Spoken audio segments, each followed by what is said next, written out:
One of my mentors used to always say when it came to selling that when you start strong, you end strong. And what our data shows is that sales are won and lost at the beginning of the sale, not at the end. If you're focused on what you have to be saying at the very end of the sale in order to close that sale, chances are you are in trouble. Sales are won and lost at the beginning. It's about creating tons of value during the early part of that conversation, which many people refer to as sales qualification or your discovery conversation. That's the phase where you're creating the real value. Yet so many salespeople are missing so many opportunities to go so much deeper and get more and more value in the eyes of the prospect. Let me be clear, prospects don't see value from what you say. They see value from what they say. So you need to be able to ask questions to really understand what's going on to help them hear in their own words the value of your solution. In this video, I'm going to show you 3 must-know steps to create tons of value during sales qualification. Check it out.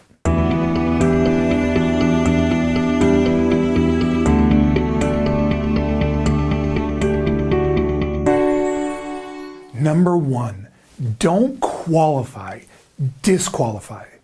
So here's the thing, is that many of us have been taught that we need to qualify prospects. We need to ask them questions and help them see that they're a fit for our solution. We have found that that absolutely is not the mindset that you want to have. You don't want to help them see that you're the solution. You want to simply determine whether they're a fit or not. And they're either going to determine, I'm either not a fit for this, or they're going to see massive value. You want your prospects to go in one of 2 directions. Either they recognize that they're not a fit, or that they really see that they are a fit and they see huge value in your offering. That's what disqualification is all about. It's starting from a frame, a mental frame of, you know what, I'm not sure if this person is going to be a fit. And so let me ask them some questions to determine whether they actually are. This is the absolute best approach, not just for you as a salesperson, but it's also the best approach for them because it's both conveying massive credibility on your part, but it's also helping them determine whether this conversation makes sense. Because the data shows, our internal data shows that 50% of your prospects are not a fit for your offering for one reason or another. Maybe they don't have the challenges that you solve, maybe they don't have the money, maybe they just need something completely different. And you know what? That 50% is okay, because you know what that also means is that 50% of prospects could be a fit for your offering. And what I find is that very few salespeople are selling most of those 50%. And the reason for that is because they're spending so much time trying to convince the other 50% to do business with them.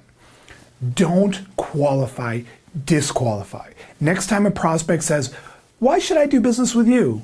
I want you to respond with something like this. "You know what? I really appreciate your asking me that, and quite frankly, I'm not sure that you should do business with me. Would it be okay if I asked some questions to see whether we're a fit?" That is disqualification. That's coming from a place of thinking like a doctor and saying, you know what, I'm really not sure. And what you will find is that your prospects are going to be drawn to you for using that type of an approach. Don't qualify, disqualify. Number 2, know the cost. If you've been following me for a while, you know that this is a huge passion of ours here at the Sales Insights Lab. You must know the cost of your prospects' challenges. So part of the disqualification conversation is going to be about talking about their challenges, understanding what's really affecting their business or their situation.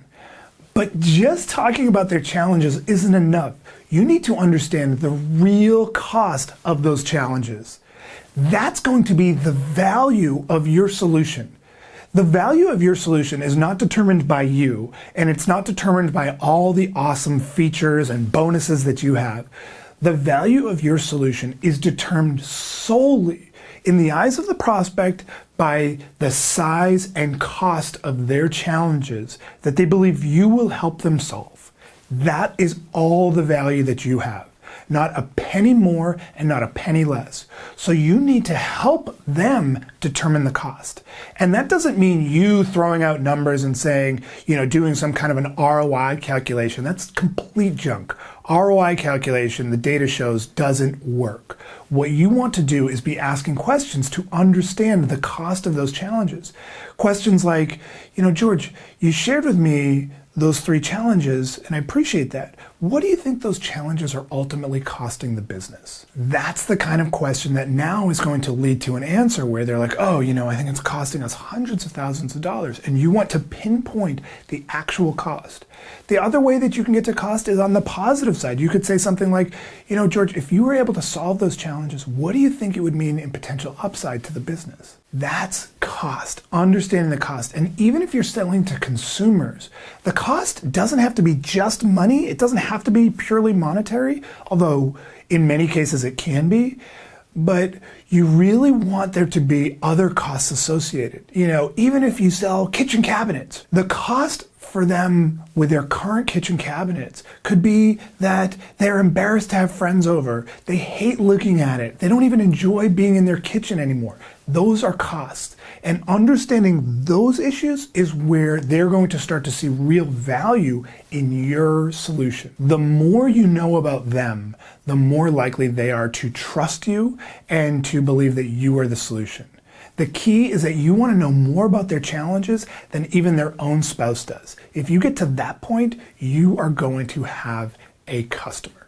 Number 3, understand their commitment. Are they actually committed to solving these challenges?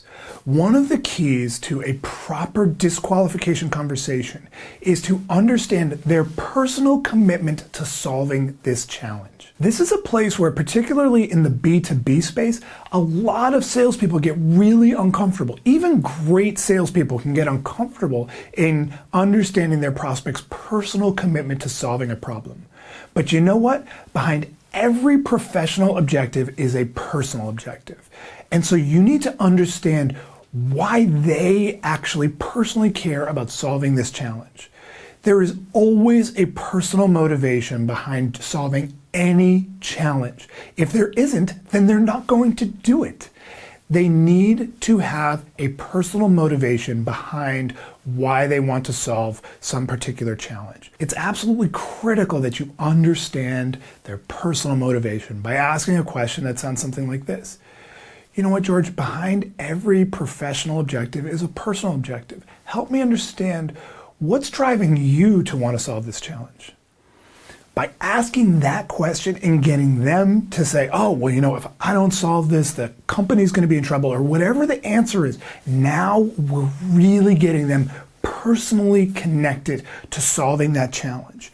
The more personally connected they are to actually solving that challenge, the more likely they are to do business with you. Because you are now becoming such an obvious solution to a challenge that's not just professional, but actually personal. And of course, if you're selling to consumers, then they have to have personal commitment in solving this issue. They've got to be fully all in. And if they're not, then there's a good chance that they're not ultimately going to be qualified to do business with you.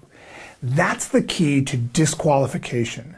That's the key to making sure that you turn your qualification conversations into disqualification conversations. And one of the important parts is understanding their personal commitment to solving those challenges. So there are 3 steps to create tons of value during sales qualification. And if you enjoyed this video, then I have an awesome free training on the data-driven approach to closing more sales in today's crazy marketplace. Just click right here to get registered instantly. Seriously, just click right here. This is an in-depth training that will help you close more sales at higher prices, all while generating more meetings. Also, if you got some value, please like this video below on YouTube and be sure to subscribe to my YouTube channel by clicking my face right about here to get access to a new video just like this one each week.